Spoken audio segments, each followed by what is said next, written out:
Welcome to Let's Talk Money Honey, the podcast where we break down the world of investing and wealth building for women who are ready to control their financial futures. We're your hosts, Elise Levy of Legacy Wealth Planning and Holly Henry of Diamond Legacy Wealth Management. We're two financial advisors on a mission to empower and educate women so they can build confidence, work towards growing their wealth, and pursue their biggest investment goals. Investing isn't just for Wall Street, it's for you. Whether you're just getting started or looking to level up your portfolio, we're here to make investing approachable, fun, and totally doable. So grab your coffee or your wine and let's talk money, honey.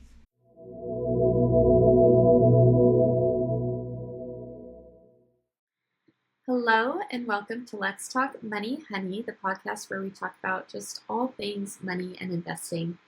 And today we are continuing our decade series. And so we talked about the teenage years. So next up is the 20s. And what a pivotal decade that is. Holly was just telling me she doesn't even remember.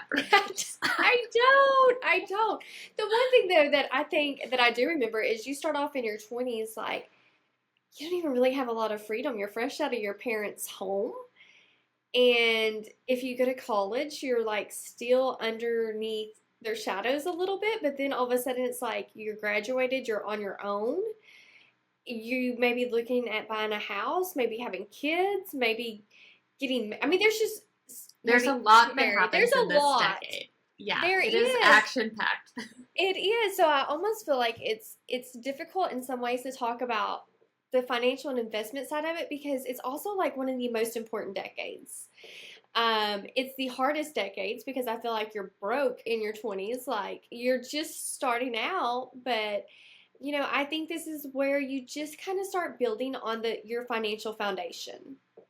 Yeah, and I think talking about habits, I think this is when exactly what you said, it's like we're out of our parents' wing, we're on our own, and it's a great time to make really good habits. It's also a time that you can make really bad financial habits that kind of stick with you the rest of your life. So talking about like building a strong foundation, building good financial habits in your 20s is so important. 100%. And one of the things that I always lecture is credit cards, right? I mean, like in your 20s, you're getting bombarded with letters saying it's time to build your credit. And one of the easiest ways to do that is to open credit cards. And I'm just going to first say I'm not anti-credit card. Like I love my credit cards. Credit cards are tools if they're used wisely. And I think that that's the kicker of it. They need to be used wisely. And so that means that they have to be paid off every single month. And I recommend if you're new to this, then you make payments on it maybe twice a month. So you're not getting that bill, or weekly even. You're not getting that bill and it's like, oh my gosh, how did I charge this? And then you're strapped trying to figure out how to pay it. Absolutely. And I think the truth of the matter is you only need one credit card. Yes. And like, especially starting out in your 20s when you really like are just managing your budget for the first time and all these things first, like just have one. There's no reason to have others, no matter what the deals or all these perks say. Yes. And maybe you get a second one down the road, but for starting out, no need. Yes, and you know, the interest rate on credit cards, we just have to talk about that for a second because it is just ridiculous. It has hit a little over 30%. You know, I looked at my credit card the other day and here I've got good interest. A good credit score. No reason to have a super high interest rate, but it has been bumped up to like 34% if I miss a payment. And so, you know, if you just get behind on your credit card, it is so hard to just catch up. And so that's the big thing is like just use it wisely. Absolutely. And so kind of pivoting, one way to not get in that situation is to have a strong emergency fund. So we kind of talked about in your teens, you kind of should already have a checking and savings account open. But now it's really the time to use it. And maybe you had a job along the way, but now you're in your career, you're paying rent. So getting that strong emergency fund set up right away is so important. And we say 3 to 6 months of living expenses. So that means utilities, mortgage, groceries. And I'm kind of on the conservative side. I say have the full 6 months because you're in your 20s. Your job changes all the time. Life's Yes. impractical. And that Yes. is a huge tool to keep from turning to the credit card because you have this Yes. cash resource. Yes. And we've said this before, but 70% of Americans do not have an emergency fund. And I think it's just something that's not spoke about enough. Like, it just starts there. I mean, you can't prep for like tires going out. And then all of a sudden it's like you've got $1,000 bill. And so these emergency funds, if you have to tap into it, it is completely fine. Then replenish it as you go away. Exactly. And it's just such a tool to keep yourself out of debt. And, maybe you came out of college with student debt that you're slowly paying down, but credit card debt is just one, like, you just want to avoid it. That's it. Absolutely. And with debt, because in your 20s, you're starting out, you're talking most likely vehicle debt, maybe mortgage debt, maybe if you've got student loans. Yes, and maybe if you already opened the credit cards up and you hadn't heard this part yet, like, it is time to start paying it off. That's just got to be like a huge, huge priority, because debt almost just feels like a weight around you. And it is hard to really start investing and really just start building your financial future with all this debt surrounding you. And I meet with a lot of people, and this is not a judgment conversation. They're in their 20s and they didn't realize that student loans is going to take years and years and years to pay off. And it's something that they thought they would just eventually get to. And with the way interest rates are on everything, it's hard.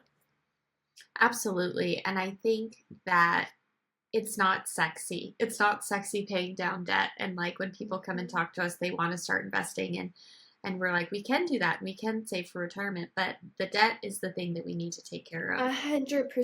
100%. And I will say that the people we meet with when they get ready to retire, we've all had those people that we've had to say, you're not ready yet, because we've got to pay off credit cards. We've got to pay off this debt, which then eats up retirement accounts. And so again, like, just try to stay as debt free as possible. And I will say, especially in your 20s, having the nice vehicle is like a sign of success, right? Right. It is also not necessarily practical in your 20s, because it's just going to come with a large monthly bill. So you think that you can afford the payment, but can you afford the tires that come with it, the oil changes, the maintenance, everything that comes with it? And before you know it, all your money's gone because you have this vehicle that just makes you look successful. So don't just max out what you can pay every month. 100%. And I think, like, you bring up an excellent point, and I've been seeing it all over social media, but it's lifestyle creep. And your 20s is such a time for that, because I think once you're in your 30s and 40s, your income becomes more stable. You still get raises, but in your 20s, you see a really big jump. Like, I remember I was working at Starbucks. I was making $12 an hour, and then all of a sudden, post-college, I had my post-college job, and I'm making, $40,000 a year, which at the time felt like a lot of money. Yeah. And it's really hard not to just go out and get a car payment, buy new clothes, buy new furniture, all this stuff, because you're like, I'm loaded now. Well, that's just it. Exactly. And I think we also have to remind people that social media is a highlight reel. And I still feel like, especially in your 20s, you're so influenced by how you feel like your life should look. And I just encourage you, your teenage years, your 20 years, you live like you're broke, whether you got that big job or not, because the more that you can start the emergency fund, the more that you can invest, it just pays off in dividends down the road. Absolutely. And I think that whole concept of quiet wealth, I just love that, because it's like the people who are broadcasting all these things over social media probably are walking around with a lot of debt. And the 100%. People you see that bought a used car instead of a new car, have a simple house, they're paying a mortgage, like, those people are probably a lot better off financially, and they're just not living a flashy lifestyle. Right. And I've said this before, in your 20s, you're still interested in brands, but it's okay to, like, consignment shop. Like, if you like the brands, like, you can thrift shop. You can go other routes and not have to spend all this big money. Yeah. And just, we can go on and on, but we could. I think we do want to talk about retirement, which I think in your Yeah, 20s it feels so far away. You yeah, know, when we say like, okay, the average retirement age in America is 65. That's 40 years down the road yeah, for a lot of yeah. people. So, but it is really important to talk about because the more we can save for retirement and plant these seeds in our 20s, it's so much easier to achieve the goals that you want in retirement and just the ability to retire. I think a lot of Right. people don't realize Social Security is not enough for retirement. You do 100%. have to have retirement savings on top of that and probably non-retirement savings to meet your goal. Retiring is very expensive, turns Mhm. out. So the Mhm. more we can prep now and put away little seeds and really just take our time with it because we have time, so powerful. Yeah, so and that's the secret sauce to investing is compound interest, right? And so if you can get that compound interest going in your 20s, it's amazing when we do these charts. And we're like, It's you can amazing. invest basically $1,000 a year into retirement, but and then you look at like the compound interest is like several hundreds of thousands. For like every decade you put that off, you might as well just cut that compound interest. I don't know if it necessarily be in half, but it would be a lot. It takes so much more. Yeah, and And I think like in investing, time is your biggest resource, is our it point. really is. And yes, we cannot say that enough that time is on your side. And as someone that is 40, I'm a little bit jealous when I see how much it takes, someone in their 20s to literally be a millionaire or to at least have like financial success if you just put that into it. And Elise and I are always happy to do these charts to say, okay, if you invest or use the calculators, if you invest this much and you're looking at getting this much return, what does this look like? Because really, when you're in your 20s, it's almost fun to do that. Absolutely. And I think like just very simple, good advice. So you're at your first job, any job that offers a 401k, participate in it. And Mm-hmm. in a 401k, there's what we call employer matching. So that's where they actually are matching what you contribute and putting in money on your behalf. So it's free money on for the benefit of you. So if Holly puts in 6%, her company matches 6%, or however it works. There's a lot of different structures, different amounts depending on where you work. Always do at least the minimum. And then I tell my young clients, increase it at least 1% a year, and then also increase it every time you get a raise. And then suddenly, you're at 15 to 20%, and you're maybe even maxing out that 401k, getting the tax benefits on the back end. And it really hasn't affected your paycheck that much because it comes out pre tax. So you kind Mm-hmm. of don't even notice that you're doing it. Yeah, absolutely. And for those young adults that are just wanting to rock it financially, we have to talk about a Roth IRA. And so that means you can participate in your 401k and then have an individual retirement account. And I have just like these group of young ladies that they are determined that they are going to be financially successful and they have opened up these Roth IRAs and they are either close to maxing it out or are maxing out.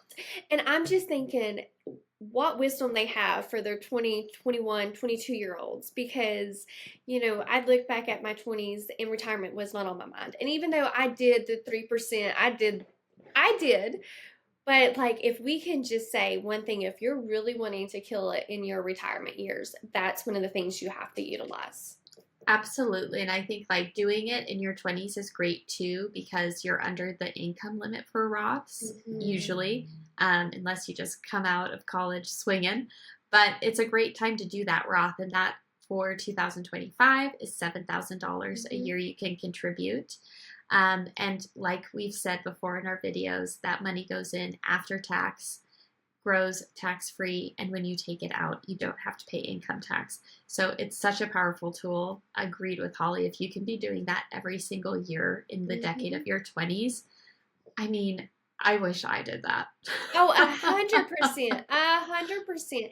And I know it, like when you think about 7,000, that's a lot of money, but you can just make monthly contributions. And the most, I have people that's doing $25, $50, $100. Just do whatever you can do because eventually it will add up. It may feel like forever, but otherwise your option is you're going to be in your 30s and 40s and go, I haven't even started.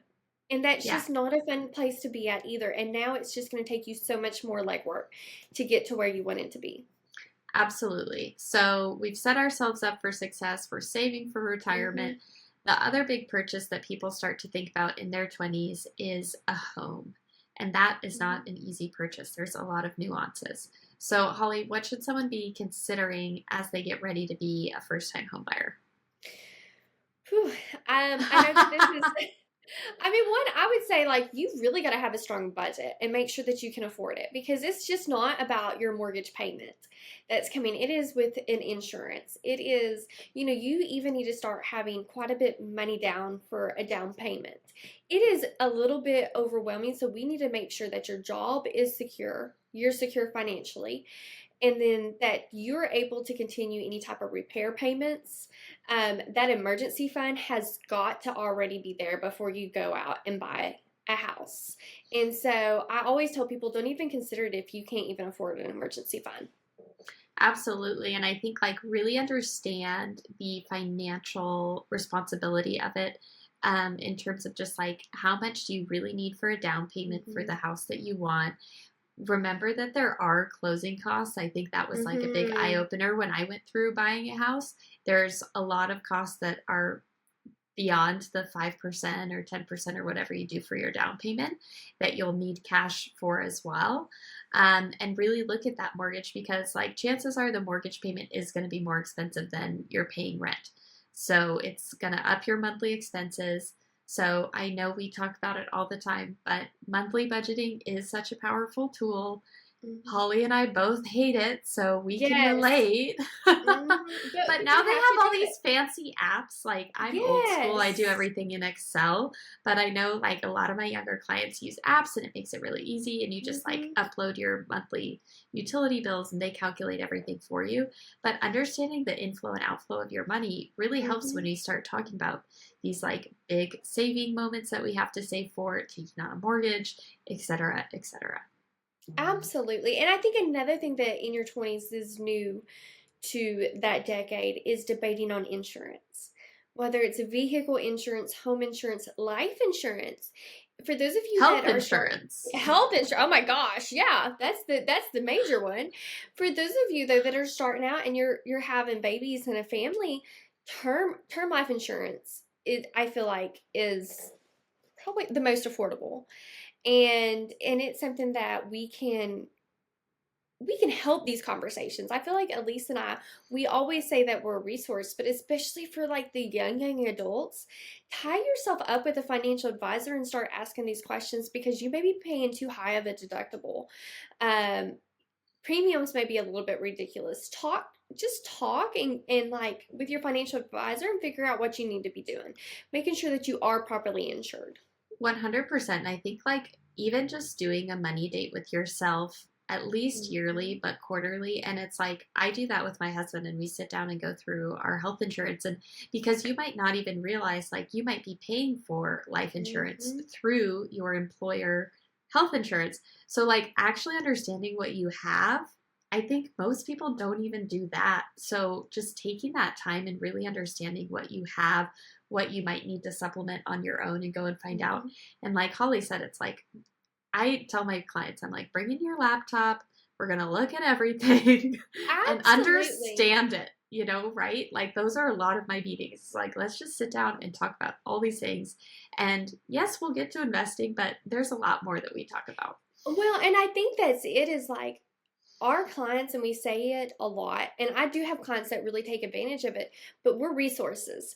And especially in your 20s, I always tell everyone I would rather you reach out to me with what you feel like is a silly financial or investing question, and we keep you on the right path, than you make the wrong decision and we're spending months, if not thousands, trying to rewind that to get you back where you need to be. Absolutely. Like, there really are no dumb questions when it comes to Right. And finances. there's nothing I don't feel like we haven't heard. Oh, So, I mean, it really, like, we're here to help. We're here to help all of our clients. We do offer like a no fee consultation so we can make sure that we're all comfortable working with each other. And so, like, bring the questions. I feel like that's what we're here for. absolutely. and just like having that open dialogue. And I think, this is a phase that a lot of people end up getting married and finding their spouses. Mm-hmm. So that's another thing Holly and I love doing. A lot of times, like, I bring on a client and start a relationship with them, and then I get to meet and get to know this whole other person when they decide to get married. And having those conversations about joint finances is really important too. And I just had one last week, and it's like, how are we going to combine our checking and savings account? How are we going to save for the future while, maybe one person's making this and the other person's making this? Like, how do we talk about those kind of uncomfortable things? We love doing that. Yeah, absolutely. Especially with like newlyweds when it's all like nice and cute and lovey-dovey. They're all so excited. They're all so excited because there's also 10 years down the road. 20, yeah, we have those conversations too, but let's save that for a different day. We'll save it like for another episode. But I think we have covered a lot of ground. We've covered emergency fund, insurance, buying homes, investing obviously in your 20s. Elise, is there anything that we're missing that we haven't covered? I think I want to just like briefly just talk about like prioritize yourself. Like, this is a time to be selfish. I know that sounds 100%. Weird, but it's like, put yourself first. So like, if you're thinking of, like, I got my master's in my 20s, and I'm so glad I did. And actually someone told me, they were like, do it now, because when you have 2 kids, you are 100%. Not going to want to go to night school. And they were right. Right. No, I think that is such good advice, because whenever you decide to get married or have children, your life is no longer just your life. So before you hit that phase, like, be as selfish as you want and take the vacations, and obviously live abroad for a year. Yes, do all the things. Yes, like the world is at your fingertips. And again, I'm going to say that I'm old, but I'm jealous that, I don't feel like this was discussed that much when I was younger. And now it's like, there's just so many opportunities, but still plan for your future, make smart decisions, but like Elise said, live selfish. Yeah, and like, really look out for your future self, because no one's looking out for you anymore. You really are 100%. On your own. And I do want to say, because this is a women's podcast, negotiate your salary. I remember my first couple jobs when I had to go in and fight for a raise. And like, Holly and I will talk to you about that too, because it is hard. And I think as women, we're just less likely to advocate for ourselves. I don't know why 100%. That is. I can advocate 100%. For Holly, no problem, but myself, it's harder. Right. Absolutely. And I love that. It's just a reminder that this is a women's podcast, and we are geared towards females. And it's like, that's why we feel like investing is, I'm just going to be honest with you. And I mentioned this to Elise a few minutes ago, but I spoke at a high school not too long ago, and the people that came up to me afterwards were like all the boys. And I wanted to be like, girls, where are you at? And I have some amazing, amazing young women that are clients. And I think, though, this can be very overwhelming. And we also have to remember that females haven't been able to get loans for that long, like without a men's signature. And so I feel like maybe even the moms and the grandmas are not pushing the females as much as they are the males. And women, 100%. You don't have to wait till you get married to like start investing in your future. You don't have to wait to buy a home. I mean, like, there's so much that you can do on your own without a man, that now's the time for you to just step up and like figure out who you are individually. 100%. I couldn't agree more. And I think it's such an incredible time to be a woman, and we have all these resources, and like, get after it, be financially independent. No one needs no man. Well, and it's like, and we are like your biggest advocators. So like, just reach out and ask. Even if you're not a client, if you got questions, like, we would rather see you again on the right path. But we'd also love to help you invest too. Absolutely. So I think we've really wrapped it up well. Holly, any last things before we sign off? Yes, we have other videos. We have a newsletter you needed to be a part of. And then, yes, again, just always contact us, and we try and make it very easy to reach out to us. Absolutely. And thank you for listening, and check out our other videos.